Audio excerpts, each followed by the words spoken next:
I don't know if that particular sound he's making tops the bleh. I don't think anything can beat out the bleh. Bleh is king.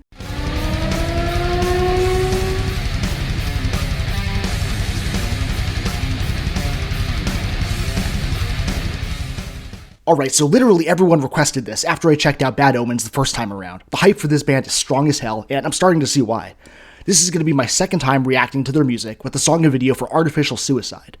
Before I jump in, like, comment, and subscribe, follow me on socials, Linktree link will be in the description below, check out my Patreon, also in the description. There's a special tier on there, tier 4, that lets you make a song request and guarantee a reaction to it right away. Or, if you want to just join a lower tier and get bonus content anyway, you can do that also.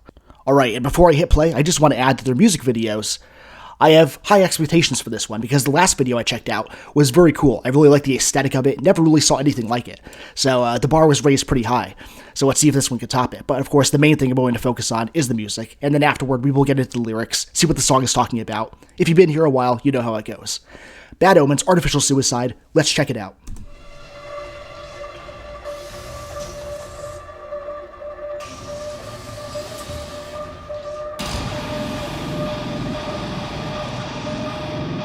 Are we getting industrial vibes in this one?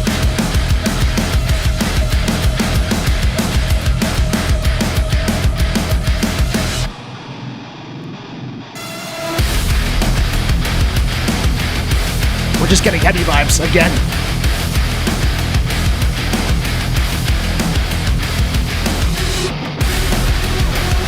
Oh, no, maybe a bit of both.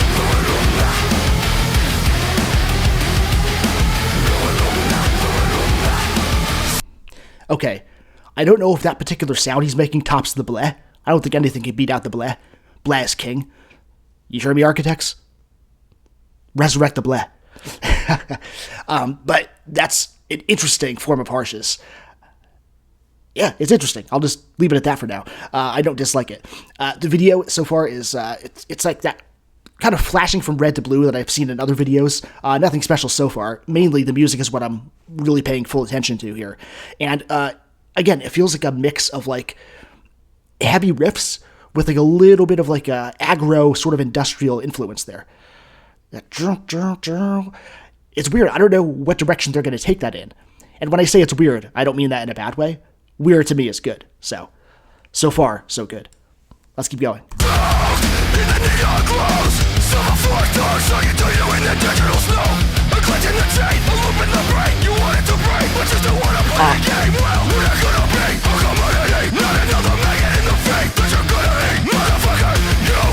Oh, I love the way he delivers his vocals.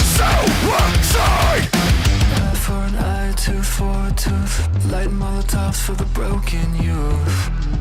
Can you hear me through the white noise? This is giving me Ludens vibes from Bring Me the Horizon with the electronic beat. Can you hear me through the white noise? Can you hear me through the white noise? Okay, sounds like it's about to drop again, so it's a good time for a pause. Yeah, like with the actual neon lights in the video itself and with that kind of beat and the way he's like sort of talking over that beat, it reminds me a little bit of those slower parts in Ludens before like the chorus would kick back in. Yeah, this is good so far. I think I might like this one better than the last song I checked out, than Dethrone. I don't know. It's not quite as heavy in the same way as Dethrone was, but I feel like it's more creative and expressive musically. There's more going on here with the instrumentation, whereas Dethrone was more like go right for the jugular, straightforward, heavy and to the point. This feels a little bit more complex and feels like it has more to offer and more to tease as well, because I feel like it's teasing a lot and it's not diving fully into like the big drop that I have a strong feeling is coming eventually in the song. I feel like this was cleverly put together so far. Let's see what they do from this point on. Let's get back to it.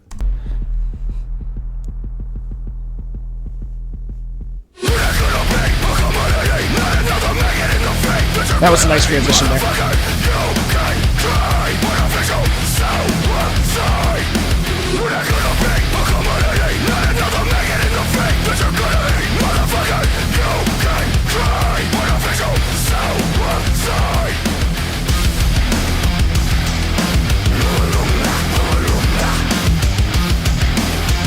Alright, I dig that.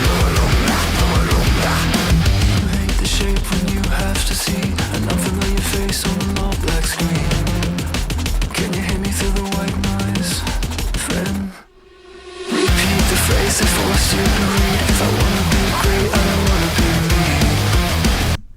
Yeah, that beat, that like fast-paced electronic beat mixed in with like a very metal sound, it makes me think of like bands I used to listen to back in the day that I found on Vampire Freaks, like Dead Star Assembly is a good example. It's cool. I've always liked that, and I've always kind of lamented the fact that metal doesn't do that more. Like, what's wrong with having an electronic beat mixed with like full-on super heavy metal and harshness? Like, that's cool. I like that. I wish that would be more of a thing, or if it is, maybe I'm just not familiar with the bands or genres. So, if you know, let me know in the comments. Inform me. Let's continue. Can you hear me through the white noise? Can you hear me through the white noise?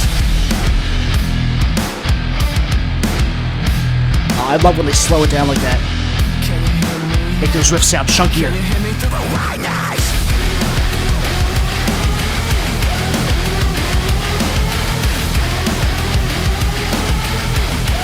Yeah, this electronic sound is weird, but I dig it.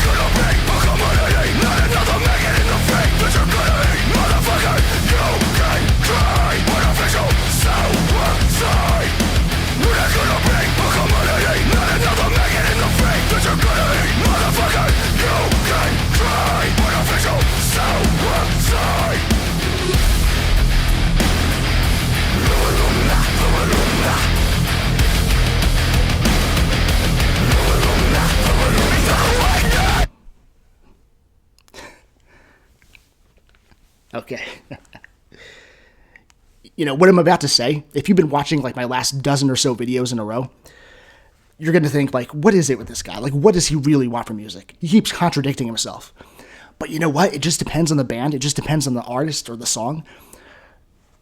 It all comes down to like how they can pull it off. But here's what I'm talking about, because you're probably wondering where I'm going with this. In a lot of videos that I've done recently, I've sort of, if I had any critique of the song, it would be that it was too abrupt in its ending. Like, I feel like it could have done a fade out or had more to explore musically before it finished. No matter what the case is, I have been a little critical of songs for having an abrupt ending. This ending was super abrupt, but it was perfect. It worked exactly because of the vibe that the song had, and because of just the energy that it was putting out and what it needed. That abrupt cutoff before he even finishes the line, like, sort of like someone speaking through a computer and you like just unplug it and like it just cuts off the chat just like that.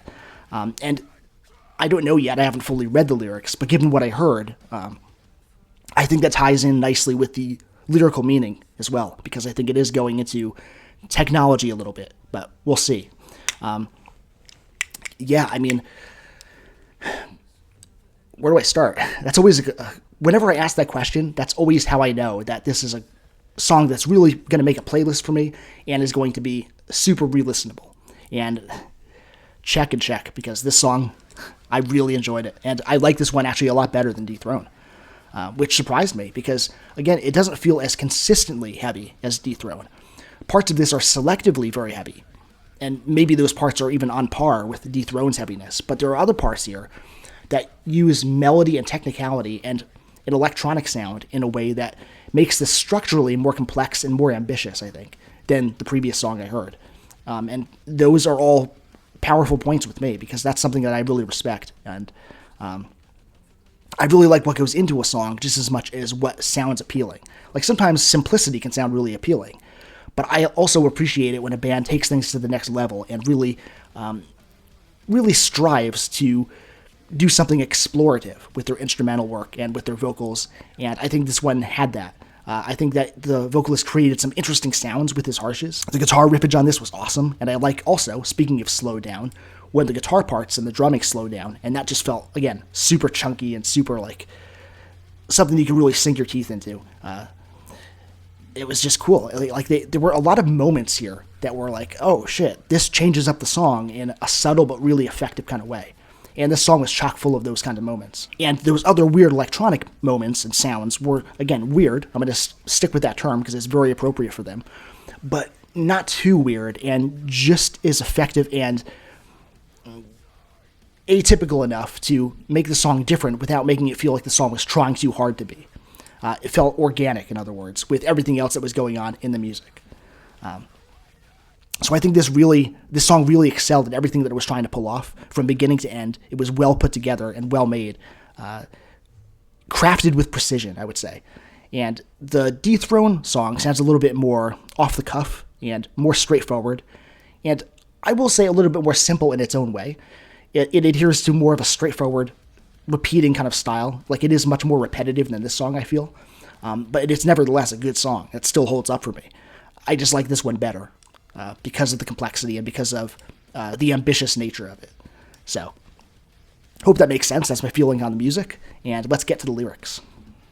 So I actually I'm curious. I have an idea about what the song is about. And I think I'm right, but let's see.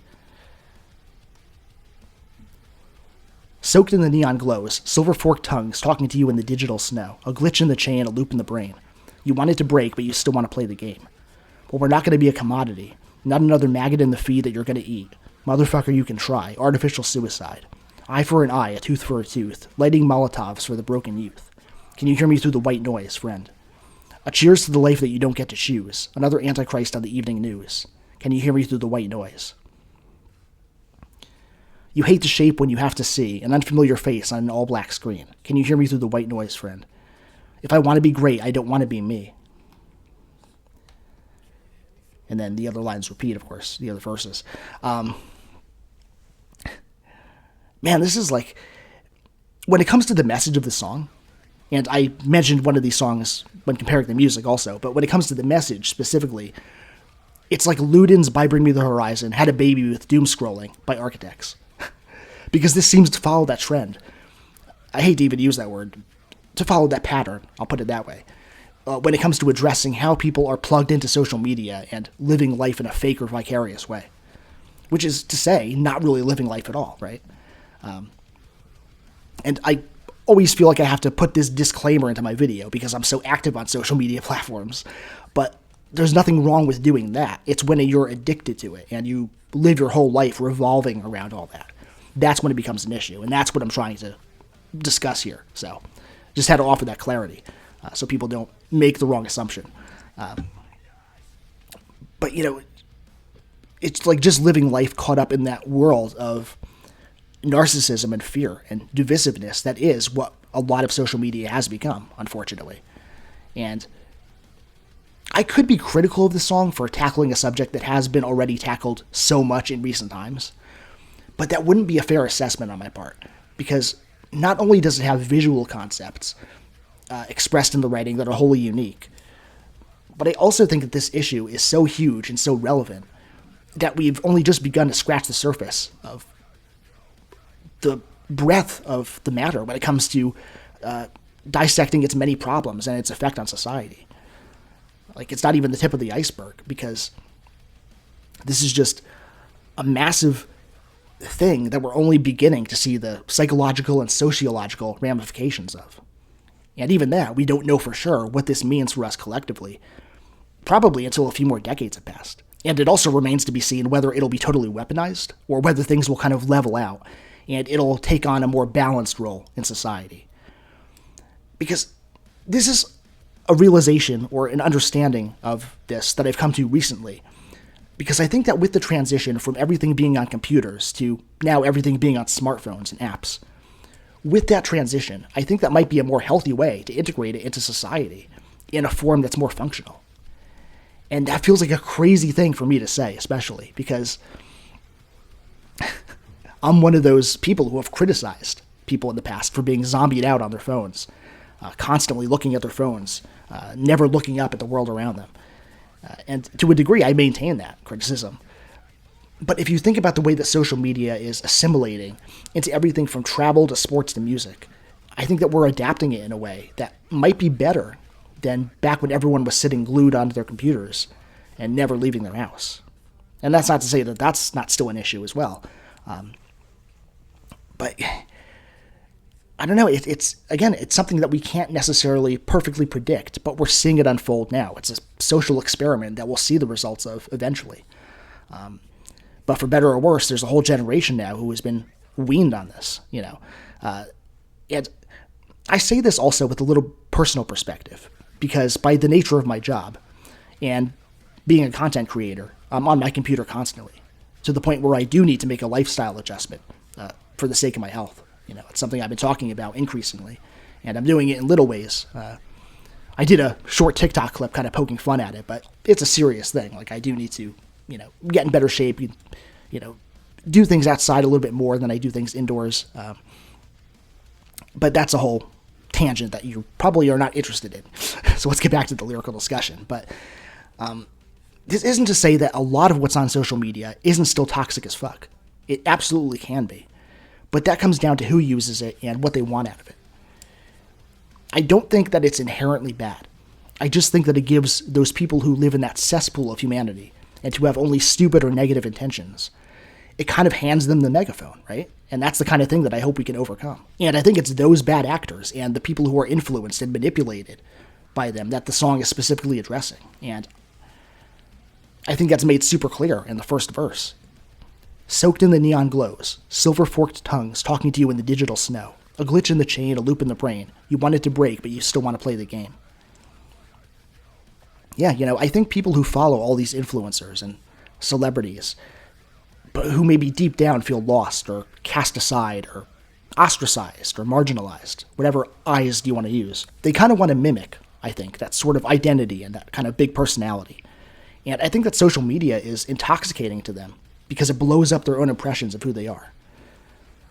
Like, speaking as someone who is a content creator, I can tell you that, keeping both feet on the ground and staying human and realizing that you're just another human being with flaws like anyone else, that's super important. You always have to remind yourself of that. Don't let something go to your head. If you do some great work and people appreciate it and people follow you for it, be damn proud of yourself. Don't get me wrong. But at the same time, don't view yourself as being above other people automatically, and don't treat other people like shit. That should be a no-brainer, Captain Obvious statement, but in today's world, it needs to be said loudly and often. And it's like, I could say a lot about this, but without putting in work and putting in effort to be a productive or successful person, I think that there is a climate today where it's easy instead to just develop a platform just based around feeding your own ego. And then when your followers give you all those dopamine hits with their likes and their follows, these people, they buy their own press, and they really believe that they're super special just because, by like some divine right. And from there, they just turn into raging narcissists. Like, I was watching this video the other day about social media influencers and basically people who let it all go to their heads, and they had like these breakdowns on, in live videos, and they start becoming so entitled and they just trash people. Like, and when I say entitled, I mean more entitled than a trust fund kid with a Swiss bank account. There was this girl on Twitch, for example, who was insulted and who was literally cursing at people because no one had donated any money to her in over 20 minutes. What a tragedy, right? It's like, think about it. Just think about this. Think about the crux of the issue. Like, because no one was giving her free money. And I say free because she was asking for donations. It wasn't like, okay, I'm going to use money from patrons and put it into making my content better, and meanwhile, I'm going to give you some cool content or extras or goodies for your contribution. It wasn't like that. And it wasn't like she was taking requests or anything for it.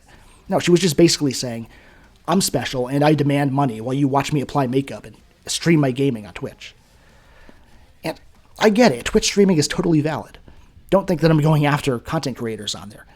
That's not what I'm saying. To clarify, what I mean is that if someone is sending you money because they like your content, they like watching your live streams and your commentary, that's awesome, and be grateful. Show some love and support for the people who watch you and who support you. But that wasn't her attitude at all. It was like total entitlement, which then devolved into cursing out her own fans and comparing them to animals and telling them how lucky they were that they got to see her. That's a fucking problem.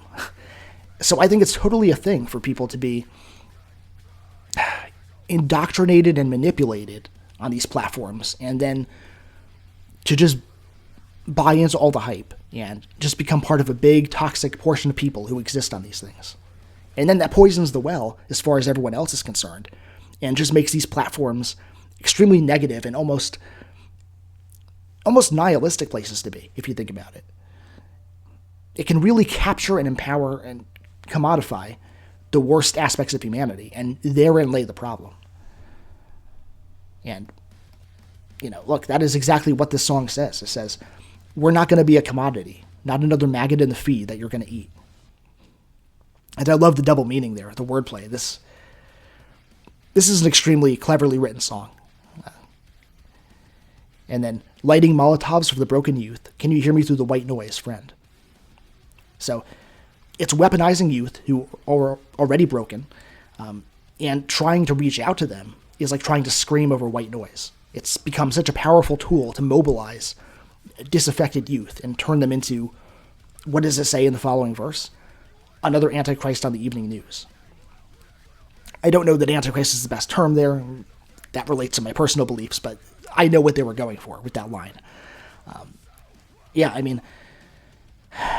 If people want to talk about these mass shootings and the systemic issues involved and the roots of the problem, and there's a multitude of different roots to this problem. It's like a full-blown forest at this point, to use that metaphor. But maybe start with how new media and new technology is being used and for what purpose, and what it's putting into the brains of very impressionable younger people who already feel lost and are disassociating from society and don't know how to express themselves, don't know what their identity is and how to find it. And so their identity then becomes monstrous when they consume toxic content and they think that this is the way to get ahead in life. This is the way to become bigger and to, become king of the hill. And this is the medium by which I need to push myself. And these are the cruel things that seem to work for this person and that person to make them super successful and super popular. So this is what I need to do. And then it just becomes, what's the word I'm looking for? It just becomes, I think, just mimicry after mimicry of this negative person and that horrible person because they're an influencer and they have this following and other people want that. And what people are willing to do for a little bit of clout. I've spoken on this ad infinitum on my channel, and it's an issue that's not going away anytime soon. In fact, it's probably going to get worse before it gets better, if it gets better. And that's a big if. So, good times. So this was a thoroughly well-written song. Again, clever lines. The whole thing was written really well. There's not one line here that I find to be in any way lackluster. This was very good. These guys are really on point. I can see that this is a band to follow and to really explore more of. And you can bet that I'm going to do that in the future on this channel as well. So, of course, leave a request in the comments or your best bet to speed up the process. Tier 4 on my Patreon. That's how you do it. And musically, again, I liked it better than the other song. Currently, it's my favorite by them. And by the way, this is off the album. The album is called The Death of Peace of Mind. And that's also a song that last time someone recommended to me in the comments, a song that is also worth reacting to. So if you guys really want me to hear that particular song, maybe that'll be my next reaction. We'll see. But this was really damn good. Loved every minute of it and can really appreciate the lyrics and the message, which is highly relevant and is only going to get more important as time goes on, I think. So that's it for this video. If you made it this far, I really appreciate it. If you're new here, like, comment, and subscribe. Join the Nuclear family. It's totally worth your time. Check out my Patreon. Check out my socials down below. And until next time, much love to the Nuclear family, and I will catch you all very soon. Silver force doors, so you do you in the digital snow. A glitch in the chain, a loop in the brain. You want it to